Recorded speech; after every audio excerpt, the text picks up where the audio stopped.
గురించి స్వామి బోధానంద గోసేవాశ్రమం అనబడేటువంటి గోశాలని 2010లోనే స్థాపించిన రిజిస్టర్ చేసి స్థాపించింది 2014 నుంచి చాలా గోవుల్ని దానం చేయటం జరిగింది. ఇక్కడ మనం గోవులకు ఏదైతే విశేషంగా చేయాలో ఎట్లా తిప్పుకు రావటం, అది కట్టేసి ఉంచడం కాకుండా దాన్ని ఎలా అయితే ఆనందంగా చూస్తే శాస్త్రానికి సంబంధించినటువంటి ఏది చెప్పబడిందో, ఏది గోవుని హాయిగా ఉంచాలి, దోమలు ఈగల బారిన పడనివ్వకుండా ఏదో అట్లా వదిలేసి తింటే తింది పోతే పోయింది అన్నట్టు కాకుండా ఎంతో చక్కగా కన్న బిడ్డల్ని ఎట్లయితే మనం చక్కగా వాళ్ళ శ్రేయస్సును కోరి చేస్తాము ఆ విధంగా వాటిని రోజు కడగటం, షెడ్లు కడగటం, వాటిని తిప్పుకు రావటం, వాటి దానా పెడతాం, అదంతా మనం చేస్తున్నాము. మనమే చేయటం కాకుండా ప్రతి దేవాలయంలోనూ ప్రతి గ్రామంలో కూడాను గ్రామం సంబంధించినటువంటి సంపదల కోసం కూడా అసలు యథార్థానికి ప్రతి దేవాలయంలో గోవులు, ప్రతి గ్రామంలో గ్రామానికి సంబంధించిన గోవులు, ఇది యూపీ గవర్నమెంట్ ప్రతి వాళ్ళు పెంచితే కనుక వీళ్ళంత డబ్బులు ఇస్తాము, ప్రతి గ్రామంలో ఒక గోశాల, ఇవన్నీ విఫలమైపోతున్నాయి. అలా యథార్థానికి అనాథ గోశరణాలయాల లాంటిగా చేయకూడదు. గోసేవ అనేటువంటిది ప్రతి రైతు ఇంట ఒక తులసి చెట్టు, ఒక మారేడు చెట్టు, ఒక గోమాత అయినా ఉండాలి. ప్రతి ఇంట ఒక గోవు, ప్రతి వ్యవసాయ క్షేత్రంలో కొన్ని గోవులు, ఆ వ్యవసాయ క్షేత్రంలో ఆ గోవును ఉపయోగించేసేటువంటి ఒక కార్ఖానా, ఒక ఫ్యాక్టరీ, గో ఉత్పత్తుల ఫ్యాక్టరీ ఉండేటట్టయితే దేశం సుభిక్షం అవుతుంది, స్వయం సమృద్ధం అవుతుంది, చక్కని ఆహారం ప్రజలకు అందించగలుగుతారు. వారు కూడా మన ప్రభుత్వానికి కూడా సబ్సిడీలు ఇచ్చి ఎక్కువ మన విదేశీ మారక ద్రవ్యాన్ని ఈ రసాయనిక ఎరువులు దిగుమతి చేసుకునే దానికోసం వెచ్చించే అవసరం ఉండదు. ఈ రసాయన ఎరువులు వాడటం వల్ల విషతుల్యపు ఆహారం తీసుకోవటం వల్ల వచ్చే అనారోగ్యాలకి సబ్సిడీలు ఇవ్వటం, ఈ ఆరోగ్యశ్రీ కార్డులు, ఈ సబ్సిడీలు, ఇవన్నిటి యొక్క చాలా నష్టాన్ని మనం పూడ్చుకోగలుగుతాం. ఎప్పుడు ఎక్కడో ఊరుకో, ఒక గ్రామానికో, ఒక పట్టణానికో ఒక గోశాల ఉండటం వల్ల కాదు.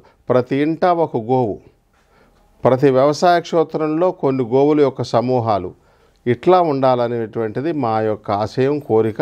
ఆ విధంగా ప్రజలు, ప్రభుత్వాలు కూడా ప్రజలను ప్రోత్సహించాలి. హిందూ సంస్థలైనటువంటి ముఖ్యమైనటువంటి విశ్వ హిందూ పరిషత్తు, ఈ గోసేవా సమాజాలు, ఇట్లాంటి అనేక రకాల హిందూ మతాన్ని, హిందూ యొక్క మూలస్తంభమైనటువంటి, హిందూ మత మూలస్తంభమైనటువంటి ఈ గోమాతను రక్షించేటువంటి ఉద్దేశం ఉండేటువంటి సంస్థలు, వ్యక్తులు, ఈ యొక్క ఆశ్రమాలు, ధర్మశాస్త్రాన్ని బోధించేటువంటి ధర్మ ప్రచారకులు అందరూ కూడా ఈ విధమైనటువంటి ప్రచారాన్ని ప్రజల్లో తీసుకువెళ్ళి ఆ గోమాతని చక్కగా ఏది మన ఒక పుష్పవనంలో ఎట్లా పుష్పాలు వికసించి ఆనందంగా ఉంటాయో, ఏదైతే పత్తి చేలో చక్కటి తెల్లగా ఆ పత్తి వికసించినప్పుడు ఎంత అందంగా ఉంటాయో, అట్లా మన గ్రామాల్లో, మన గ్రామకంఠం భూముల్లో, మన పర్వతారణ్యాలన్నీ కూడా గోవులు మేస్తున్నట్టుగా ఎంతో అసలు స్వాతంత్ర్యానికి ముందు కనీసం ఒక 500-600 సంవత్సరాలు హిందూ ముస్లిం పరిపాలనలో దేశం మగ్గిపోయినప్పుడు కూడా ఇంత సంపద నశించలేదు గో సంపద. ఈ స్వాతంత్ర్యం తరువాత ఈ 75 ఇయర్స్లోనే మన 30 కోట్ల జనాభాతో ఒక 130 కోట్ల గోవులతో మనము స్వరాజ్యం స్థాపించుకుంటే ఇప్పుడు 130 కోట్ల జనాభా 5-6 కోట్ల గోవులుగా మారిపోయిందనమాట.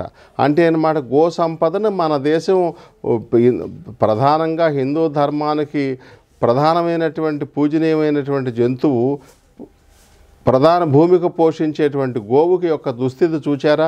ప్రజాస్వామ్య దేశంలో హిందూ మతాన్ని అనుసరించేటువంటి ప్రభుత్వాలు ఈ మధ్య కాలంలో ఉన్నాయి తప్పితే పూర్వం లేకపోయినటువంటి నష్టం చేతను ఈ స్లాటర్ హౌసెస్, కబేళాకి లైసెన్సులు ఇవ్వటం, ఈ ప్రజల ఎక్కువ విదేశీ సంస్కృతి ప్రబలటం, విదేశీ మతాలు బాగా ప్రబలటం, ఈ అనేక రకాల యొక్క వ్యతిరేకతలు, హిందూ మతానికి అననుకూల పరిస్థితులు, గోవుకి అననుకూల పరిస్థితులుగా మారి రోజుకు కొన్ని వేల గోవులు వధశాలలకు వెళ్ళిపోవటం అనేది చాలా శోచనీయమైనటువంటిది. ఎక్కడో ఒక అనాథ వృద్ధాశ్రమాల్లాగా అనాథ గోమాతలు, అనాథ వృద్ధమాతల ఆశ్రమాలు, ఇవన్నీ కాకుండా ప్రతి ప్రజలందరికీ కూడాను గోవు ఆవశ్యకత తెలియచెప్పి ప్రతి గృహంలో 1-2 గోవులు, ప్రతి వ్యవసాయ క్షేత్రంలో 10-20 గోవులు, లేదా ఇంకా పెద్ద మొత్తం వ్యవసాయ క్షేత్రాలు భూకమతాలు ఉంటే ఇంకా పెద్ద మొత్తంలో గోశాలలు, అక్కడ గోశాల, ఆ గో ఉత్పత్తులతో వైద్యం చేసుకోవటం, ఆ గో ఉత్పత్తులతో వ్యవసాయం చేసుకోవటం, ఇన్ని రకాల ఆ క్రమానుగత శ్రేణిలో చక్కగా ఆనందంగా ప్రకృతి అంతా కూడా విలసిల్లేటట్టుగా అవ్వాలని చెప్పేసి మా కోరిక. ఆ గో విశిష్టతని ఆ విధంగా మనం సమాజానికి అందరికీ అందించాలని ప్రయత్నిద్దాం. ఓం శ్రీ కాలభైరవాయ నమః. అందరికీ ఆశీస్సులు.